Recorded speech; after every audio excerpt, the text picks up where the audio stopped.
नमस्कार, मैं हूं शाश्वत और आप देख रहे हैं डेमोक्रेसी फॉर इंडियन। आरजेडी आज अपना 28वां स्थापना दिवस मना रही है। इस स्थापना दिवस से पहले तेजस्वी यादव ने अपने एक भाषण में कहा है, नीतीश कुमार पर हमला बोलते हुए कहा है, इशारों में कहा है कि कुछ लोग सत्ता के लालच के लिए भारतीय जनता पार्टी से हाथ मिला लेते हैं। हमारे साथ है पटना की जनता, आइए उनसे जानते हैं कि उनको इस मुद्दे पर उनकी क्या राय है। इशारों में तेजस्वी यादव ने कहा है कि सत्ता के लालच के लिए लोग भारतीय जनता पार्टी से हाथ मिला रहे हैं। इस पर आपकी क्या प्रतिक्रिया है? कौन मिला लेते हैं? कौन मिला लेते हैं?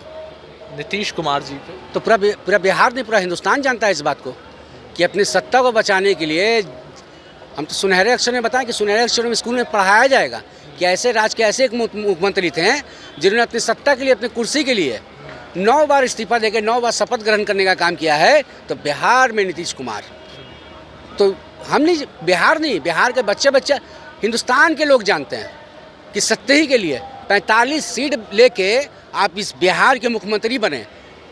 आपसे ज़्यादा सीट बीजेपी वालों के पास है, आपसे ज़्यादा सीट आरजेडी वालों के पास है, लेकिन फिर भी आपको मुख्यमंत्री का चेहरा बना 45 और 43 सीट पर। ठीक है, तो कहीं ना कहीं आप बहुत बड़े एक महान हस्ती निकले, एक बहुत बड़े महान हस्ती जिन्होंने जो जिस पार्टी में गए, चाहे वो बीजेपी हो या आरजेडी हो, जिस पार्टी में गए उन्होंने आपको मुख्यमंत्री के रूप में देखा। ठीक है, लेकिन आपने सत्ता के लिए किया। हम इनकार नहीं करते हैं, नीतीश जी ने काम किया, इससे इनकार नहीं करते हैं, लेकिन 2004 के समय में जब पहली बार मुख्यमंत्री बने थे, उसके बाद बिहार में काम नहीं हुआ। कोई भी योजना आप देख लीजिए, चाहे वो बिहार में पुल का हो, उसके बाद का कोई काम नहीं है। जो पहले टर्म में जो काम कर गए उसके बाद काम नहीं किए। ठीक है, और नीतीश कुमार से इस बहुत बड़ा सवाल भी है कि 15 दिन में 11 पुल जो नेस्त नाबूद हो गया, बर्बाद हो गया, जल में समा गया, इसका जवाब नीतीश कुमार को देना होगा। अगर उनके पास जवाब नहीं है तो इस्तीफा दे दें। तो क्या लगता है नीतीश कुमार के कार्यकाल को लेकर लोग तो बहुत सारे लोग ये भी उनके तरफ से प्रचार भी किया जाता है कि ये सुशासन की सरकार है, तो इसको क्या लगता है कि काम 15 सालों में कितना हुआ है? क्या नहीं? पहले टर्म में काम हुआ, जो भी काम किए। आज सुशासन बाबू की अगर नाम लेते हैं अगर, तो ये बिहार के मुख्यमंत्री नहीं हैं, इतिहास पढ़ाने वाले टीचर हो गए हैं। ये क्या बोलते हैं मालूम है? ये 2004 के पहले का आंकड़ा याद दिलवाते हैं, ऐसे जो भी है 4 या 5 का, कि ऐसे था बिहार में, वैसे था, लाइट नहीं था। तो आप भी इंजीनियर हैं, इसी बिहार के प्रोडक्ट हैं, और नालंदा विश्वविद्यालय से आपने भी पढ़ के निकला है। तो आप कराची में पढ़ते थे, आप तो लंदन से पढ़ के नहीं ना आए हैं, आप भी बिहार में पढ़े हैं। ठीक है, तो बिहार के लोग को मूर्ख मत बनाइए। बिहार का लोग जाग चुका है अधिकार के लिए और अपने हित के लिए। बिहार का हर जनता मांग करेगा और उस मांग को आपको पूरा करना पड़ेगा, और नहीं पूरा कर पाते तो इस्तीफा दीजिए आप। नीतीश कुमार कहते हैं कि जिस तरह से आपने भी बात की, पुरानी बातों को याद दिलाते हैं, इस तरह उन्होंने ऐसे भी वो कहा है कि हमारे सरकार में रहते हुए बहुत सारी चीज़ों में व्यवस्था ठीक हुई है बिहार सरकार पे। आप पर आपको क्या लगता है इस पर? किस चीज़ में व्यवस्था सही हुई है? उन्होंने शिक्षा, रोजगार की व्यवस्था की बात की है, और डकैती दिन आज से कुछ समय पहले हत्या भी वैसे ही है, अपहरण भी वैसे ही है, बलात्कार भी वैसे ही हो रहा है। दिन पहले तो 6 बजे के बाद बोलते हैं कि लड़कियां, औरतें घर से बाहर नहीं निकलती थी, तो बहुत धन्यवाद कहते हैं कि उस समय सेफ थी, बलात्कार नहीं होता था, हत्या नहीं होता था, नदी में डुबाया नहीं जाता था, तेजाब नहीं डाला था। आज दिन दहाड़े हमारी बहन को औरंगाबाद से उठा के उस पर तेजाब डाल के उसका दुष्कर्म करके और उसको नदी में डुबा दिया गया। उसके दोषी कहाँ पकड़ाएं? उसको न्यायालय कहाँ मिला? उसके परिवार को जो आज तक दुख जो दिल में लेके बैठी है, उसको कहाँ सुकून का कब मिलेगा? उसको कब मिलेगा उससे?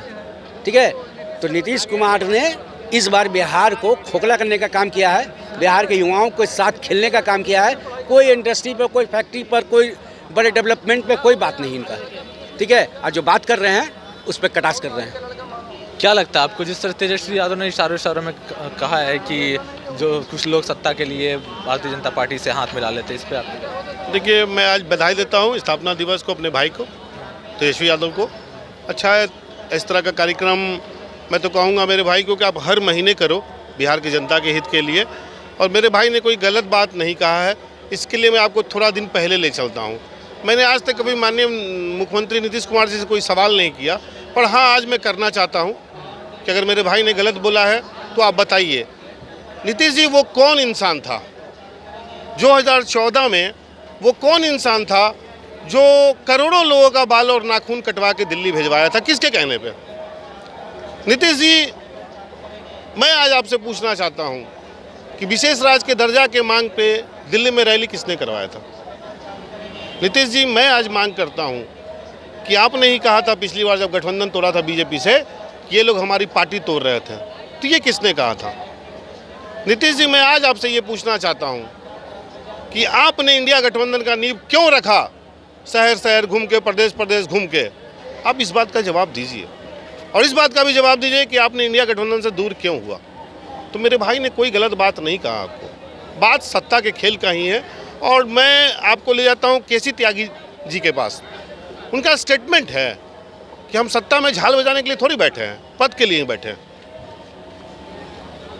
तो फिर आप एक काम कीजिए ना, बिहार के हित के लिए मैं आज आपसे कहता हूँ माननीय नीतीश कुमार जी, आपने क्या किया नहीं किया मुझे कुछ मतलब नहीं है, पर मैं चाहता हूँ कि आपका ही सपना पूरा हो जाए। आज अच्छा मौका है, दिलवा दीजिए बिहार को विशेष राज्य का दर्जा। मैं हाथ जोड़ के विनती करता हूँ आपसे। हम जनता होने के नाते सारा गिला शिकवा एक दूसरे का भूल जाएंगे, आप दिलवा दीजिए, आज मौका है। आज मेरा बिहार जो 28वें स्थान पे सबसे पीछे, सबसे नीचे है, उसको 10 स्थान भी ऊपर तो ले आइए, आप ले आइए ना। आप, हमारे बिहार का भला हो जाएगा, हमारे बिहार के 14 करोड़ लोगों का भला हो जाएगा। क्या लगता है कि बार बार ये मांगे उठती है और अभी तक नहीं मिल पा रहा है, इस पे आपकी मतलब क्या सोचते हैं? देखिए भैया, एक बात मैं पूछना चाहता हूँ चाचा जी से। नीतीश जी, आप एक सवाल का जवाब दिए ना कि आपने गठबंधन क्यों तोड़ा, इंडिया गठबंधन की नींव रखी, फिर क्यों तोड़ा? पहले भी आप बिहार के मुख्यमंत्री थे, आज भी आप बिहार के मुख्यमंत्री हैं, आपको क्या मिला? कल भी आपके सेंट्रल में मिनिस्टर थे, आज भी आपके सेंट्रल में मिनिस्टर हैं, आपको क्या मिला गठबंधन तोड़ने से? तो या तो फिर ये जवाब दीजिए कि आपने इंडिया गठबंधन का नींव क्यों रखा, अब दीजिए इस बात का जवाब।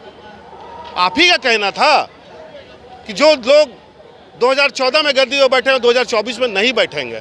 ये आपकी जुबानी है नीतीश कुमार जी, ये मेरे भाई तेजस्वी यादव की जुबानी नहीं है। ये आपकी जुबानी है कि सत्ता बदल जाएगी, तो पत्रकार लोग को बोलते थे कि आप लोग भी खुल के लिखिएगा। आज तो आप पे दबाव है ना, हम तो इतना कुछ लिखते हैं तो मेरा अच्छा करते हैं तो मेरा कुछ लिखते ही नहीं आप। ये नीतीश कुमार जी की बोली थी, ना कि तेजस्वी यादव की बोली थी। पर विधानसभा में खुले मंच से तेजस्वी यादव ने कहा था कि जो इरादा, जो सपना, जो लड़ाई हमारे चाचा ने देखा था और इंडिया गठबंधन की नींव रखी थी, उनका भतीजा उसको अंजाम तक पहुंचाएगा। ठीक है, दुखदाई है मेरा भाई, थोड़ा सा दुर्भाग्यपूर्ण है, बिहार से उतनी अच्छी सीट नहीं आ पाई उसको जितना आना चाहिए था, नहीं तो आज मोदी जी प्रधानमंत्री नहीं रहते इस देश के। तो ठीक है, बढ़िया बात है, कहीं कुछ गलतियां हुई है मेरे भाई से। आज स्थापना दिवस है, मैं चाहूँगा मेरे भाई कुछ और करे, बिहार का हर हर जिला घूमे, वो हर घर जाए, महिलाओं को समझाए, बच्चों को समझाए, बुजुर्ग को समझाए, वोटर को समझाए कि मेरे बिहार के हित के लिए भाई बोलो मैं क्या करूं। वही पूछे कि बोलो मैं क्या करूं। भूल जाओ आप, गुमराह करते लोग, झूठ बोलते हैं, उनके परिवार को बदनाम करते हैं, कोई मतलब नहीं है उससे। आप मेरे को बताओ मैं क्या करूं इस बिहार के लिए, कैसे मैं अपने स्टेट को 10 पायदान ऊपर ले आऊं, कैसे मैं अपने बिहार को नंबर 1 बनाऊं। मेरा भाई ये काम करे, वो जिला दर जिला घूमे, घर घर जाए। मेरे भाई ने तो अपनी जीत पे तकरीबन 5 लाख लोगों को नौकरियां दिया अपने जीत पे। मैं तो दावा करता हूं कि कोई दूसरा शख्स आके खड़ा हो जाए और इंडिया में किसी नेता का नाम बताए जिन्होंने चैलेंज ठोक के कहा हो कि मैं पहली मिनिस्ट्री में आऊंगा तो 10.5 लाख सरकारी नौकरी दूंगा। कोई एक नेता खड़ा कर दे रहे मेरे भाई। अगर आपको और मेरे हित में अगर पैसा आएगा ना भैया, तभी आपका और मेरा डेवलपमेंट होगा। अगर 5 लाख लोगों को नौकरी मिला तो 5 परिवार पकड़ लीजिएगा तो 25 लाख लोगों का तो कल्याण हो गया इस प्रदेश में। वो लोग तो आगे बेहतर जीवन जी सकते हैं, अपना अच्छा भविष्य देख सकते हैं।